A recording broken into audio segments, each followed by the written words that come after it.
Thor Love and Thunder is officially out. There were some preview screenings and I was able to go and see it, which means I can confirm on the accuracy of the Thor Love and Thunder sets. Let's start off with the elephant in the room, which is the Attack on You Asgard set. Bro, I'm not kidding. This actually happens. It's pretty accurate. The design of whatever the heck this thing is, I'm not too sure about. I couldn't quite make out something in the movie that looks like this, but to set the scene for you, yeah, Gorr heads over to New Asgard. It happens within the first half of the film. It's Mighty Thor's introduction. Thor heads there as well. He's told by Sif that Gorr's going to go and attack on New Asgard. Gorr shows up. He spawns in a whole bunch of these weird demon monster thingies, and they all have a wee fight. It's pretty accurate. A couple things that I think this set is missing. This would have been a really good opportunity to give Thor his helmet, or maybe a different costume. He actually appears in 2 different costumes within this scene. You've seen it in the trailer. Also, Korg is there at one point. Valkyrie's there as well. Maybe some extra army builder things. Maybe beef this up to be a bit of a bigger set, but nonetheless, this does technically happen.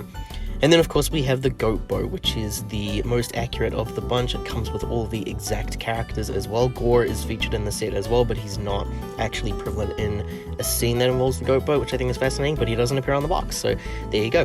The boat says Asgard Tours because this is a tour guide boat that Valkyrie decides to resurface into their little vehicle. They need Stormbreaker to be able to harness energy through some sort of a vehicle sort of thing. Jane says that it's not going to be able to use the Bifrost just on its own. It needs to put it into something, so they decide to put it on this thing. They even have the 2 goats, which are gifts from a world that Thor and Korg help the Guardians of the Galaxy save at the beginning of the movie. The Guardians insist that when Thor and Korg leave them, they take their screaming goats with them. The goats are prevalent throughout the entire film as well.